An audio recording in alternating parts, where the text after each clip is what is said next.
एक common question है जो तुम्हारा डाउट होना चाहिए था, दैट इज क्वेश्चन नंबर 21। ये तुम में से किसी ने नहीं पूछा है। Read question number 21। ऐसा है कोई जो कर पाया अभी क्वेश्चन नंबर 21 को? एनीबॉडी? क्वेश्चन नंबर 21 ये कह रहा है, ये 21 एमसीक्यू नहीं है अंजलि। क्वेश्चन नंबर 21 एमसीक्यू नहीं है बेटा। ये कह रहा है एक प्लेन जो है ना, ये कोऑर्डिनेट एक्सिस पे एक्स इंटरसेप्ट ए, वाई इंटरसेप्ट बी और जेड इंटरसेप्ट सी बना है और इस प्लेन का ओरिजिन से डिस्टेंस p है। इस प्लेन का ओरिजिन से डिस्टेंस p है, परपेंडिकुलर डिस्टेंस। आपको प्रूव करना है, आपको क्या प्रूव करना है कि ये रिलेशन आएगा 1/a² plus 1/b² plus 1/c² is equal to 1/p²। तो बच्चों क्वेश्चन बहुत इंपॉर्टेंट है ये वाला, कैसे करेंगे वो देख लेते हैं जरा हम।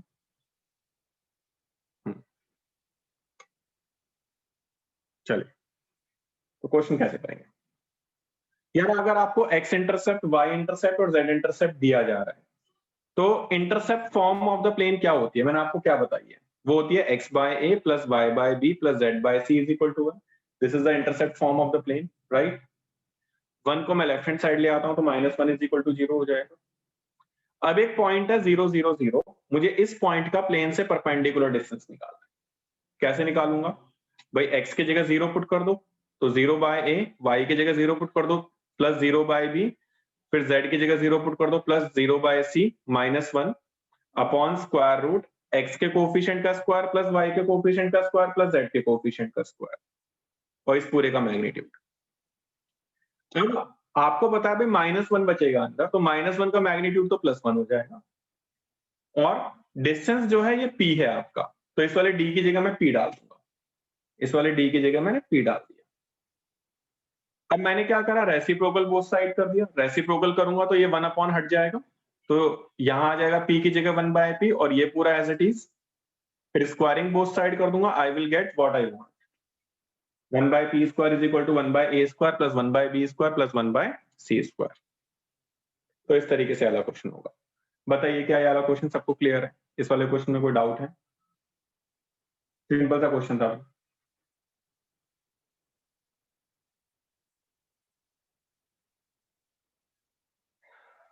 आसान सा क्वेश्चन था, आई होप ये सबको क्लियर होगा।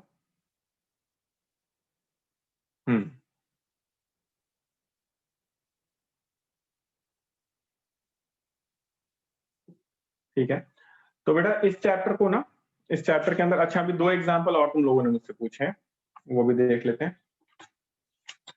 ठीक है, इसमें कुछ है नहीं। आप लोगों ने एग्जांपल 26 और एग्जांपल 29वां पूछा है, तो पहले एग्जांपल 26वां बता देता हूँ क्योंकि one of the most important example वही है।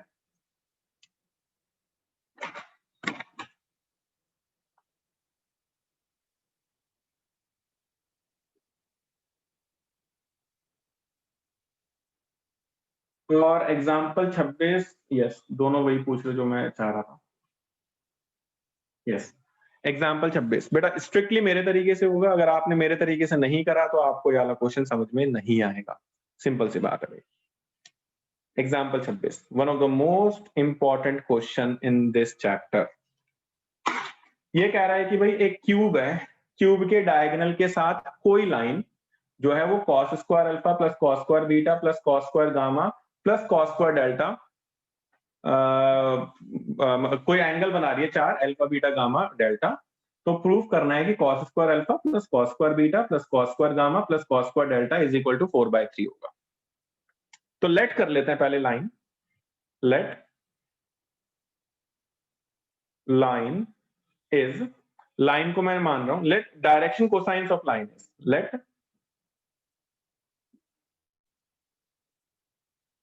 Direction cosine of line is Li plus Mj plus Nk। जो लाइन चारों वेक्टर, चारों डायगोनल के साथ जो एंगल बना रही है ना, उसके डायरेक्शन कोसाइंस हमने L, M और N मान लिए। अब एक बार सारे बच्चे थोड़ा ध्यान से देखना, मैं क्यूब बना रहा हूं, थोड़ा ध्यान से देखिएगा भी। ठीक है, क्यूब बना रहा हूं मैं, जिसका एक वर्टेक्स मैं ओरिजिन पे ले रहा हूं।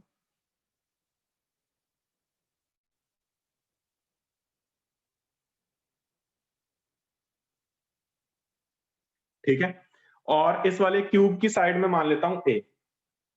Late side of cube is equal to A. ये एक्स एक्सिस है, ये वाई एक्सिस है और ये जेड एक्सिस है। तो अगर ये वाली साइड ए है, ये ओ है मेरे पास, ठीक है, ये वाली साइड भी ए है और ये वाली साइड भी ए है। तो चलो पहले एक एक करके इसके हम वो बना रहे हैं। मैं इसके वर्टिसेस लिख रहा हूं। पहले ए ये मान लिया, ये बी मान लिया, इसे सी मान लिया, ठीक है। फिर ये डी मैंने मान लिया, ये ई मान लिया, इसे एफ मान लिया, एंड दिस इज योर जी। सबसे पहले आप लोग मुझे ए के कोऑर्डिनेट बता सकते हो क्या? भाई एक्स कोऑर्डिनेट जो है ए है स्मॉल, तो ए के कोऑर्डिनेट क्या होंगे? एक्स एक्सिस पे वाई और जेड की वैल्यू 0 होगी, तो ए के coordinates will be A comma sorry A comma 0,0। ठीक है, coordinates of A. Coordinates of B होंगे, यहाँ पे वाई कोऑर्डिनेट आपके पास ए होगा, बाकी एक्स और जेड 0 होगा। That mean 0,a,0। फिर z कोऑर्डिनेट वाले केस में आपको पता है कि x और y की वैल्यू 0 होगी, तो c के कोऑर्डिनेट आ जाएंगे मेरे पास 0,0,a। ठीक है, अब आप मुझे बताओ एक्स वाई प्लेन पे d कोऑर्डिनेट है, तो d के कोऑर्डिनेट क्या होंगे? x और y की वैल्यू a आएगी और z की वैल्यू 0, तो क्या आ जाएगा? a,0। फिर y z प्लेन पे e के कोऑर्डिनेट आपको था y और z की वैल्यू रहेगी, x की वैल्यू 0 हो जाएगी, दैट मींस 0,a,a। फिर f कोऑर्डिनेट जो है आपका x z प्लेन पे है, x z प्लेन पे आपको पता है x और z कोऑर्डिनेट रहेंगे, y कोऑर्डिनेट 0 आ जाएगा, दैट मींस a,0,a। और एक जो g है, g आपको पता है ये 3 डायमेंशनल फिगर है, तो g कोऑर्डिनेट आपका होगा a,a,a। ये एकदम बीच में आएगा। पहले तो यहाँ पे बताइए, मैंने कोऑर्डिनेट जो लिए हैं, क्या ये सबको क्लियर है कि जो मैंने कोऑर्डिनेट्स लिए हैं वो सबको क्लियर है भाई? क्या ये कोऑर्डिनेट सबको क्लियर है यहां तक? क्योंकि इस क्वेश्चन के बेटा 2-3 पार्ट हैं।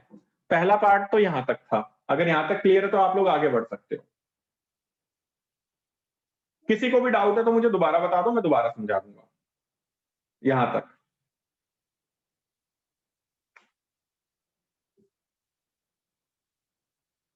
चलिए, ऑलमोस्ट सबने क्लियर बोल दिया है, तो यानी कि यहां तक सबको क्लियर है।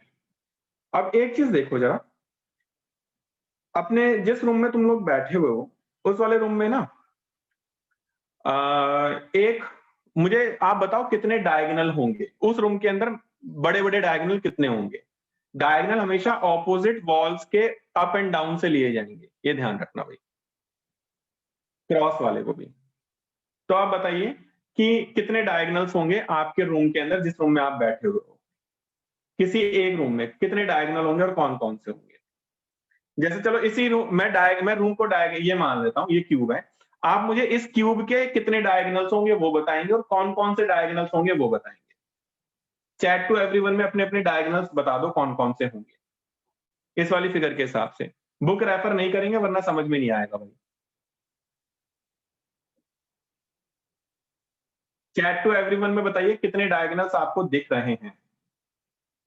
4 डायगोनल्स। पूजा, कौन कौन से होंगे बेटा वो बता दो। अब 4 डायगोनल्स जो आपने बोले, 4 डायगोनल सही बोले हैं बेटा। अब कौन कौन से 4 डायगोनल्स होंगे वो बता दीजिए आप मुझे, पूजा और अंजलि।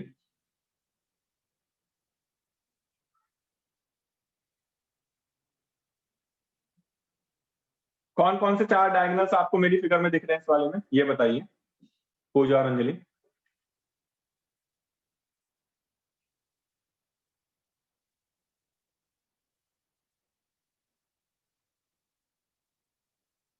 केमिस्ट्री में पढ़ा था? अबे तो फिगर देख के बताओ ना, रटना थोड़े ना है बेटा हमें। अंजलि, ये तो ठीक है तुमने उसमें पढ़ लिया, केमिस्ट्री में पढ़ लिया, वो मुझे पता है। क्यूब में 4 डायगोनल्स होते हैं, वो ठीक है बेटा। अब इस फिगर के हिसाब से आप बताइए कौन कौन से वो 4 डायगोनल्स थे। पूजा बेटा आप बता सकते हो कौन कौन से वो 4 डायगोनल्स हैं? गलत हो कोई दिक्कत नहीं है, और भी कोई ट्राई कर सकता है अभी। C D F B E A और ओ जी। चलिए बहुत सही बच्चों ने मेरे बोल दिया। पहला बोला सी डी, सी से डी, बिल्कुल सी डी। फिर आपने बोला एफ और बी, एफ और बी, बिल्कुल ये भी एफ और बी सही बोला आपने। फिर आपने बोला ई ए, ई और ए, बिल्कुल सही बोला बेटा दीक्षा आपने। फिर आपने बोला ओजी, ओजी, बिल्कुल बेटा दीक्षा, वेरी गुड। चारों डायगोनल्स आपने सही बोले। तो लिखेंगे cube has 4 diagonals, cube has 4 diagonals, है ना। और वो कौन कौन से हैं? ओजी कॉमा, जो आपने बोला मैं उसकी बात कर रहा हूं, ओजी कॉमा, फिर आपने बोला, देख लेता हूं तुम लोगों ने चैट में क्या क्या बोला। ओजी बोला, ई ए, ई से ए पे ले लिया आपने, बिल्कुल ठीक है। ओजी कॉमा ई ए, फिर आपने बोला था एफ बी, एफ का है, एफ का बी के साथ, ये भी सही बोला था आपने, कॉमा एफ बी, एंड फिर आपने बोला था ए ई, ए ई तो ले लिया, ओजी भी ले लिया बेटा, सी डी आपने बोला है, सी डी, बिल्कुल ठीक है। ये 4 डायगोनल्स आपने बोल दिए, बिल्कुल ठीक बोल दिया बेटा। अब आप मुझे इन डायगोनल्स के पोजीशन वेक्टर बता दो। ओजी वेक्टर क्या आएगा? ओजी वेक्टर बता सकते हो आप लोग मुझे? जी में से ओ को माइनस करना है, ओ के कोऑर्डिनेट है 0,0,0, तो जी में से ओ को माइनस कर दो, that will be A I plus A J plus A K. अब ओजी वेक्टर के बाद आप ई ए वेक्टर बताइए।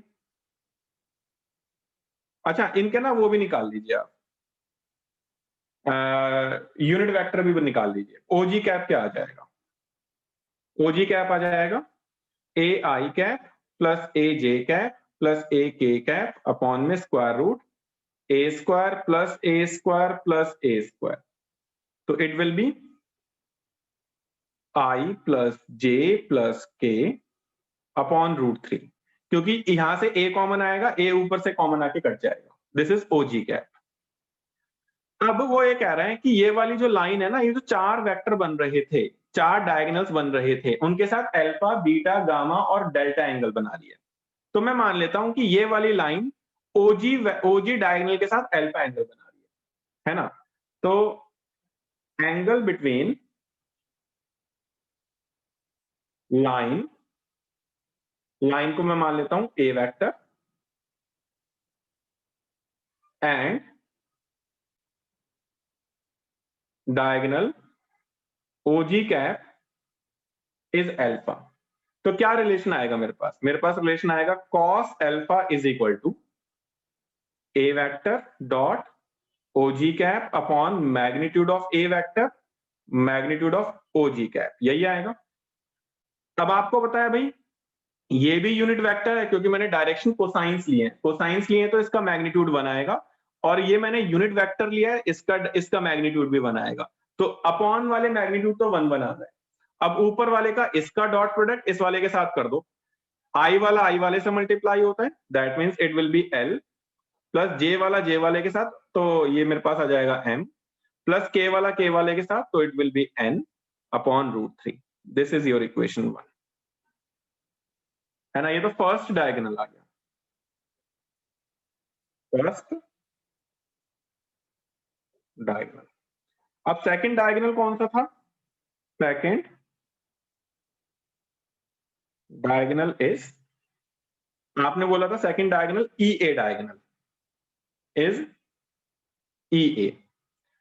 तो अब आप मुझे बताइए ई ए वेक्टर क्या होगा। तो आप ई ए वेक्टर निकालने के लिए ए में से ई को माइनस करोगे, तो ए में से 0 माइनस करो ए आई, फिर 0 में से ए को माइनस करो माइनस ए जे, फिर 0 में से ए को माइनस करो माइनस ए के।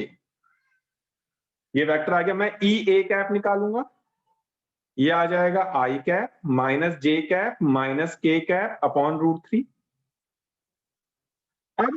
इस वाली लाइन का इस वेक्टर के साथ एंगल बन रहा है, लेट्स सपोज बीटा, है ना। तो angle between line A and diagonal E A cap is beta. तो कॉस बीटा का फॉर्मूला क्या आएगा जी यहां पर? Cos beta is equal to A vector dot E A cap upon magnitude of A into magnitude of E A cap. ठीक है, चाहे तो यहां पर आप लिख सकते हो कि ए का मैग्नीट्यूड होगा that is root L square plus M square plus N square that is equal to 1। तो अब हम यहां से डायरेक्टली ए का मैग्नीट्यूड 1 ले लेंगे। तो ए वेक्टर का ई ए के साथ डॉट प्रोडक्ट, यानी इसका ई ए के साथ डॉट प्रोडक्ट, देखो क्या आएगा, एल वाला एल वाले के साथ मल्टीप्लाई माइनस एम वाला एम वाले के साथ, जे वाला जे वाले के साथ, फिर के वाला के वाले के साथ, अपॉन में नीचे √3 आएगा। This is equation 2। अब थर्ड डायगोनल बताइए, थर्ड डायगोनल क्या है? ऐसे चारों डायगोनल के साथ आपको करना है। Third diagonal is, third diagonal आपने बोला F B is F B. तो एफ बी वेक्टर क्या आएगा हमारे पास? उसके लिए बी में से एफ को माइनस करना है, यानी कि बी में से एफ को माइनस कर दो। तो 0 में से ए माइनस होगा, माइनस ए आई, ए में से 0 माइनस होगा प्लस ए जे, फिर 0 में से ए माइनस होगा माइनस ए के। तो एफ बी कैप निकाल लीजिए यहां से, एफ बी कैप आ जाएगा मेरे पास माइनस आई प्लस जे माइनस के अपॉन √3। अब मैं क्या कर रहा हूं, अब मैं एंगल निकालूंगा between A vector and F B cap, उसको मैं मान लेता हूं गामा है। Angle between A vector and F B cap is gamma, ये मैंने गामा मान लिया है। तो कॉस गामा का फॉर्मूला क्या आ जाएगा हमारे पास? Cos gamma is equal to F B cap dot A vector upon F B cap का मैग्नीट्यूड इंटू ए वेक्टर का मैग्नीट्यूड। अब एफ बी वेक्टर का, ये मेरे पास एफ बी वेक्टर आया था, इसका इसके साथ डॉट प्रोडक्ट, देखो कितना आएगा, minus L plus M minus N upon √3। This is your equation number 3। ठीक है, अब आप क्या करो, फोर्थ डायगोनल आपके पास क्या था? फोर्थ डायगोनल इज, आप लोगों ने बोला fourth diagonal C D, C D. चलिए जी, तो सी डी वेक्टर क्या आ जाएगा? इसके लिए डी में से सी को माइनस करोगे, C D vector C D, D में से सी को माइनस करो तो क्या आएगा, ए I plus A J minus ए के। ठीक है, तो सी डी का यूनिट वेक्टर निकाल लीजिए आप, तो it will be I cap plus J cap minus K cap upon √3। ठीक है, अब angle between this vector and fourth vector, fourth diagonal, उसको मैं डेल्टा मान रहा हूं। Angle between A vector and C D cap is delta. तो क्या आएगा ये मेरे पास, it is equal to cos delta that is equal to A vector dot C D cap upon magnitude of A magnitude of C D cap. तो A vector का C D के साथ डॉट प्रोडक्ट करोगे तो you will get L plus M minus N upon में √3। This is equation 4। अब आपके पास देखो आ गया कॉस अल्फा, आपके पास आ गया कॉस बीटा, आपके पास आ गया कॉस गामा, और आपके पास आ गया कॉस डेल्टा। ये सारी वैल्यूज आ गई हैं, इसको मैं बॉक्स में डाल रहा हूं। कॉस अल्फा ये रहा, कॉस बीटा ये रहा, ये कॉस गामा आ गया, और ये कॉस डेल्टा आ गया। अब आपको जो चीज प्रूफ करनी थी, क्या चीज प्रूफ करनी थी, एलएचएस उठा लो, उसका एलएचएस उठा लो, जो चीज प्रूफ करनी है that is cos square alpha plus cos square beta plus cos square gamma plus cos square delta. In values में पुट कर दो, cos alpha, cos beta, cos gamma, cos delta. देखो क्या आएगा, अगले पेज पे जा रहा हूं, कॉस अल्फा की वैल्यू पुट कर रहा हूं, पहले सेम एज इट इज लिख देता हूं। एलएचएस क्या था, cos square alpha plus cos square beta plus cos square gamma plus cos square delta, that is equal to, cos alpha की वैल्यू है मेरे पास L plus M plus N upon root 3 इसका स्क्वायर, कॉस बीटा की value है भाई मेरे पास that is L minus M minus N upon root 3 इसका स्क्वायर, प्लस कॉस गामा की वैल्यू है मेरे पास minus L plus M minus N upon root 3 इसका स्क्वायर, प्लस कॉस डेल्टा की वैल्यू है मेरे पास L plus M minus N upon root 3 इसका स्क्वायर। अब देखो जरा स्क्वायर कैसे खोलते हैं, A plus B plus C का होल स्क्वायर हमें खोलना आता है, क्या आएगा, A square plus B square plus C square plus 2 L M plus 2 M N plus 2 N L, ये आ जाएंगे मेरे पास, होल डिवाइडेड बाय में 3।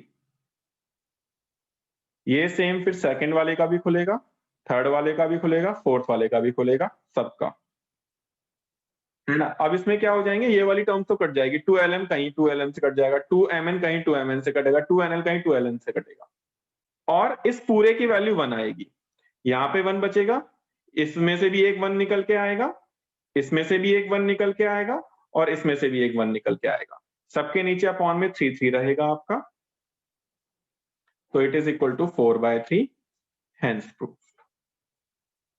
तो ये क्वेश्चन था, आई होप ये वाला क्वेश्चन सबको क्लियर है, थोड़ा बड़ा है, अगर किसी को क्लियर नहीं है तो वो मुझे बताएंगे चैट टू एवरीवन में, क्लियर है तो वो भी बता देंगे। Is this question clear to each and everyone? Okay, very good.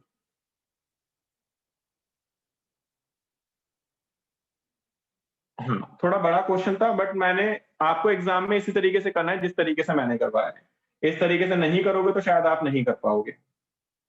Example 28 भी आप लोगों ने पूछा है, तो बच्चों इसके अंदर कोप्लेनरिटी वाली कंडीशन लग जाएगी, और एक प्रॉपर्टी होती है डिटर्मिनेंट की कि अगर कोई सी भी 2 रोज या कॉलम सेम आ जाता है तो डिटर्मिनेंट की वैल्यू 0 हो जाती है। तो इसमें बस वही प्रॉपर्टी यूज होगी, उसको अप्लाई कर देना, you will get your answer. ठीक है, कोई से भी 2 कॉलम या 2 रोज अगर सेम आ जाती है तो आंसर 0 आ जाता है, तो इसमें वही होगा बेटा क्वेश्चन एग्जाम्पल 29 में, उसे आप खुद से करिएगा। नेक्स्ट क्लास से हम नया चैप्टर स्टार्ट करेंगे, चैप्टर 1। इस चैप्टर को बेटा अपने 10 ईयर से भी खत्म कर लीजिएगा अरिहंत वाले से, फिर नेक्स्ट क्लास से अब हम चैप्टर 1 से स्टार्ट करेंगे बच्चों। हाँ, पीडीएफ में भेज दूंगा बेटा, अभी भेज देता हूँ। मिलते हैं नेक्स्ट क्लास के अंदर, आज के लिए इतना ही, बाय।